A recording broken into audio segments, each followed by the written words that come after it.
Welcome everyone back to our journey through Kabbalah. So far we learned again some more powerful concepts that will help us have a better perspective of life and our mission in this world. The last concept we learned was about the linear and circular vessels. And really to understand, there's so many things going on in the world. So many things we have to worry about, and should I go left, should I go right? Should I take the job, should I not? Should I stay in the relationship, should I not? Should I work more, should I work less? Should I ask for a promotion? Should I break my fear? Should I confront this person? We have so many different complex questions. But the Kabbalists boil it down to only one simple thing. A question you need to ask yourself.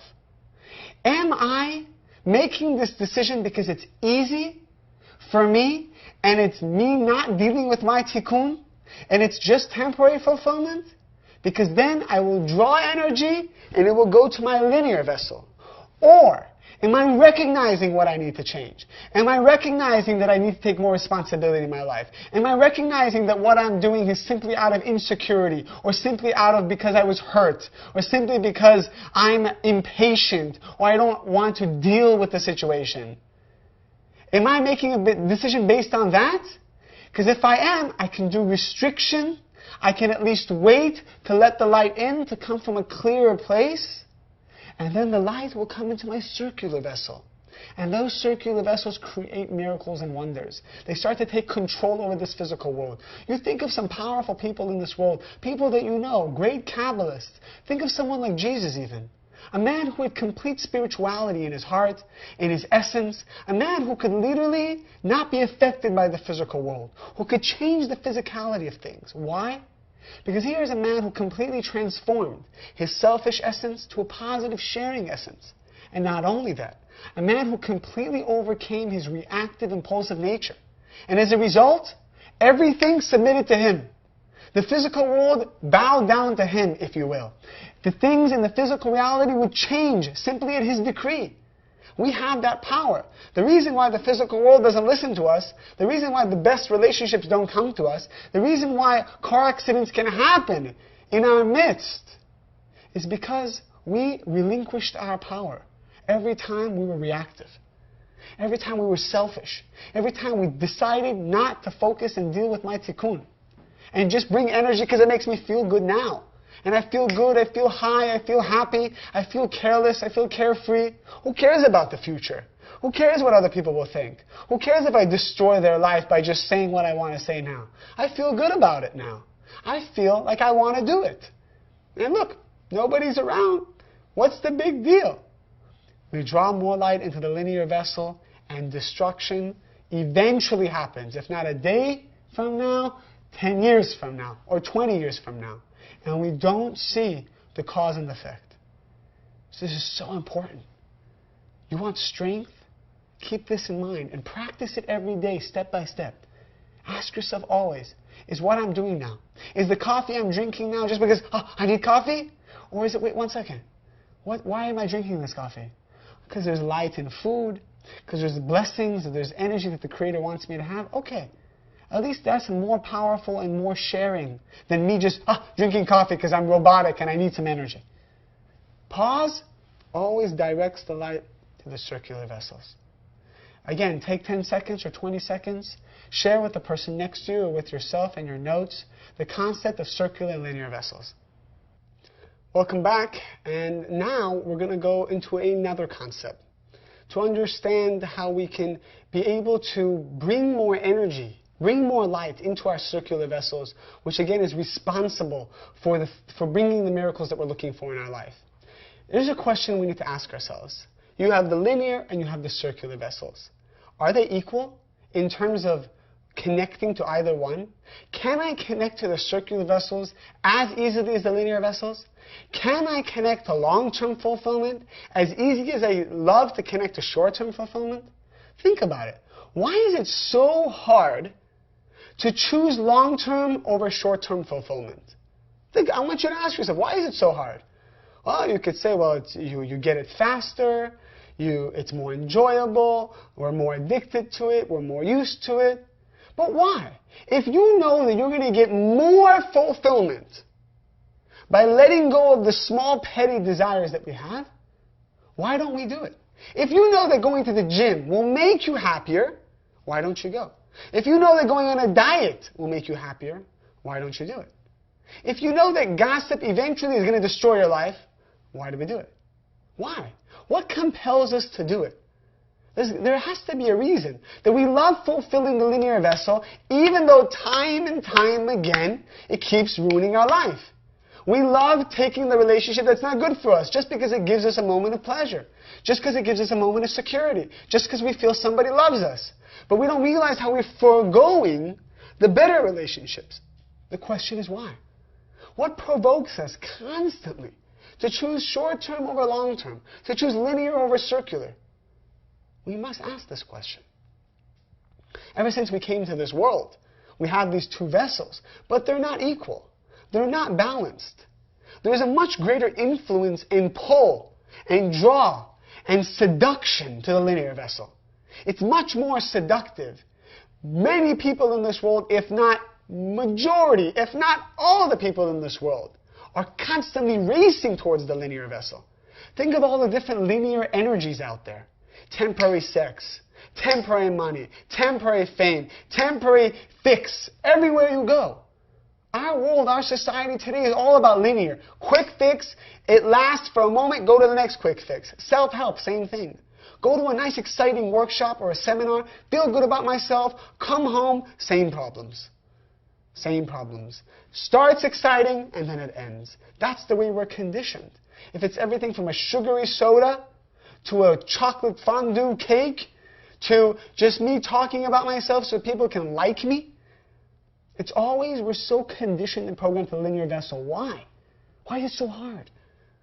Why is it we keep choosing that over the circular? Why? The answer is that since the beginning of time, the Creator took one of His most prized angels, positive angels, mind you, and He asked that angel for a favor. He said, my children, my souls are in this world, and they asked that I don't give them the light for free. That my children, their souls asked that I only give them the light if they overcome something. So each one of these souls took a tikkun to transform, by which they could earn the light. However, I need to make it very difficult for them to work on their tikkun. I need to make it very difficult for them to connect to the circular vessel. Nobody wants a 5-piece puzzle to make. We want a 5,000-piece puzzle to put together. So the Creator made sure that the puzzle we need to put together would be a challenging one. So He asked His angel to play a certain role. That role is called the opponent. The opponent. That opponent has a name that thousands of years ago the Kabbalists gave. Now don't be scared when I say this name, and don't be surprised either. The name is Satan. S-A-T-A-N. Satan. Hollywood borrowed that name from the wisdom of the Kabbalists, from the literature of the Kabbalists. And they created a figure with a pitchfork and a little tail that goes around causing havoc. But Satan is not a devil that wields a pitchfork. Satan is a force that actually used to be a positive angel, that's playing a positive role in this world. What is that role? Making it difficult for us to connect with the light. Well, how is that so positive? It is positive because we want an opponent. You want some kind of a challenger. Think about it. What sport do you play? Do you play tennis? Do you play basketball? Do you play soccer? Do you play baseball? What do you play? If you're a 30-year-old man who's an expert tennis player, do you want to play against a 6-year-old boy hitting tennis balls all day in his head, feeling like the winner and getting the trophy? Is that what you want? Of course not. You want a formidable foe. You want some kind of challenger that will give you a run for your money, that will make you lose, that will cause you to work, sweat, run all over the court. You want it to be difficult. You would love a challenger who made it difficult for you. That's what we asked for.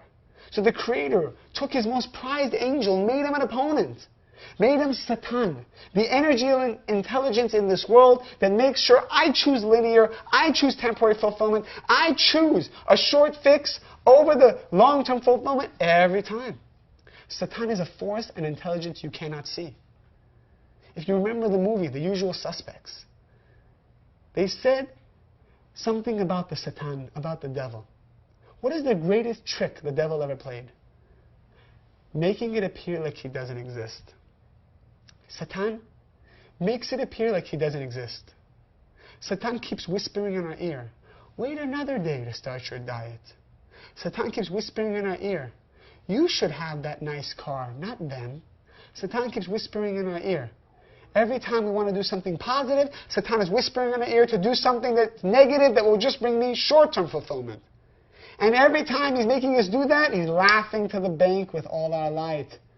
Because after we connect with the linear vessel and then we lose all that light, where do you think the light goes? It goes to Satan. He wins. And he is there constantly making it difficult for us to do our spiritual work. We are not the enemy. Your boss is not the enemy. Your wife is not Satan. Satan is a force within us that constantly is pushing us to choose short-term over long-term. The people you love in your life that bother you, they are not the Satan. They're not the opponent. It looks like it sometimes. It looks like they're stopping you from doing what you love to do. They're stopping you from being your true self. They bring out the worst in you. Not true at all. Your opponent is the force within you that's pushing you not to work on your tikkun, not to deal with your issues, not to break your fear of public speaking. Sit back down on that chair. When you sit down, you feel good. You feel, that's a relief. I don't got to break that fear. That relief lasts for 5 seconds. Linear vessel.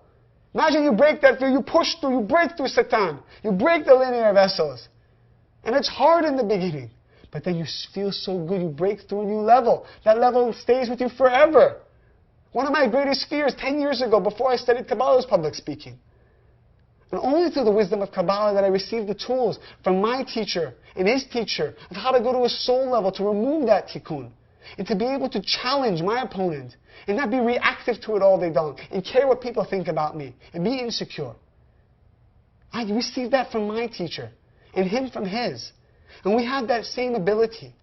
But we must first recognize that my negativity and other people's negativity is not real. It's merely my Satan whispering in my ear lies to get me to just be robotic and reactive and forget about what the real purpose of life is. That there's another reality that I can plug into simply by letting go and transforming my nature and having more affinity with the light of the Creator. Because Satan is the opposite of the Creator. Satan is all about reactive, got to get things done now. Got to do things selfishly for me, take care of myself first. That's Satan. That's the linear vessel. That's not God. God is always about doing the uncomfortable thing for the sake of sharing and transforming my essence to have more affinity. Having more affinity. Remember, Satan will always make you have short-term fulfillment and forego long-term fulfillment. You will experience the voice of Satan all day long. Simply turn off the switch. The Rav Berg, the greatest Kabbalist of our generation, says all the time, he tells Satan, I'm sorry, the restaurant is closed. You cannot dine with me tonight. When you hear Satan talking to you, trying to trick you, trying to get you to do his bidding, just use this mantra, the restaurant is closed, and push him out and start becoming like God. And ask yourself, when you don't know what to do, what would God do right now? Or better yet, if I didn't have an ego, what would I do right now? What would I do? Would I take the risk I need to take? Would I open my heart? Would I be vulnerable if I didn't have an ego? Most likely the answer is yes.